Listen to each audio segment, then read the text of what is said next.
quando que tu começou a se interessar pelo aspecto da meditação e correlacionar cientificamente com o que acontece no cérebro? E por quê? Tá. Eu acho que a gente pode começar com a primeira parte da pergunta primeiro.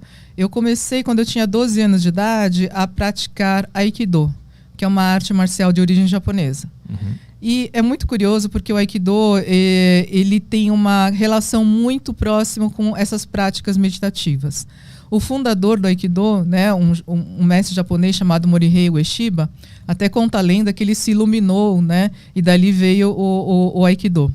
Né? Uhum. Então ele tinha uma prática meditativa com bastante regularidade, coisa inclusive que hoje em dia nas academias mais modernas, né, a gente vê muito pouco, mas a princípio tinha essa questão da meditação. E eu sempre gostei muito dessas histórias do Oriente e tal, até talvez por vir de uma família japonesa. E aí, durante o treino de Aikido, sempre tem uma pausa no início e no final em que você presta atenção na sua respiração, né? Durante o Aikido, você deve prestar atenção em como você se sente e tentar perceber o máximo possível o seu parceiro para saber de onde vem o ataque, né? Então, de alguma maneira, eu vivi dos 12 até aos 45 anos, que eu estive muito ligada, conectada ao Aikido, nesse mundo, né, da atenção e de tentar realmente prestar atenção nos mínimos detalhes, nos mínimos movimentos meus, nos seus, né, e tentar realmente integrar essas informações todas. Uhum. Alguns anos mais tarde, eu comecei a me interessar pela meditação sentada, né?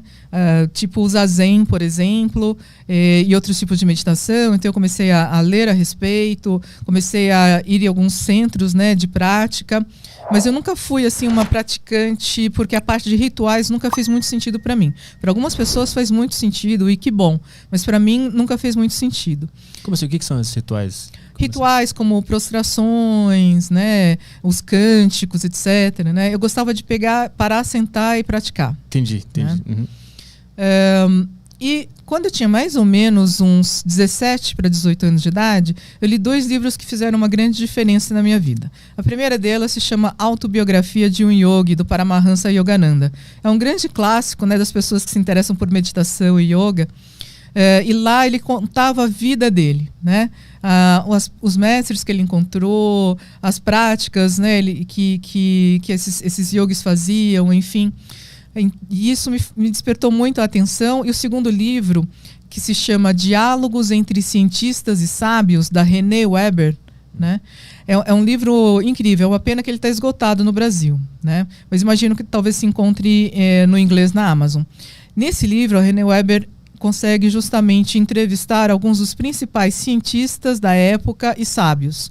Dentre os cientistas, Ilya Prigogine, que é um prêmio Nobel de Química, David Bohm, um grande físico, do ponto de vista dos sábios, Krishnamurti e o próprio Dalai Lama. O capítulo que mais me chamou a atenção foi justamente as conversas dela com o Dalai Lama, né?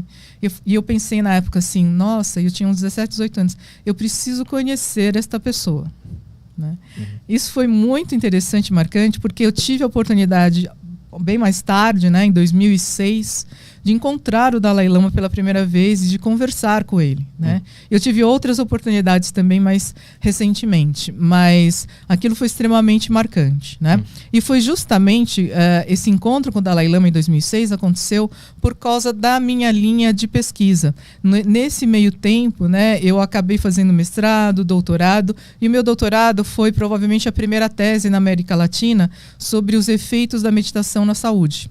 Uhum. Eram sobre efeitos sobre sintomas de depressão e de ansiedade, né? E de lá para cá eu vim com uma linha de pesquisa pautada nos efeitos dessas práticas, principalmente para a saúde mental e para o bem-estar. E como que essa pesquisa foi feita? E essa primeira pesquisa, que foi do meu doutorado, ela aconteceu porque um casal de professores indianos de uma prática meditativa chamada Siddha Samadhi Yoga estavam aqui no Brasil.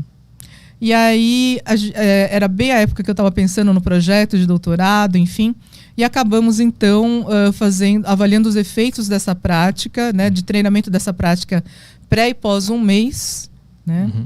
A gente até publicou numa revista internacional, foi muito legal. E eu me lembro que quando a gente começou a pesquisa foi em 1999, se eu não me engano. O meu orientador na época, né, o professor José Roberto Leite, lá da Unifesp, ele falou assim, olha, Elisa, só que eu acho que sem chance de conseguir verba, né? Ninguém vai financiar um estudo sobre meditação. Né? Mas ele tinha uma cabeça super aberta, foi muito legal, né?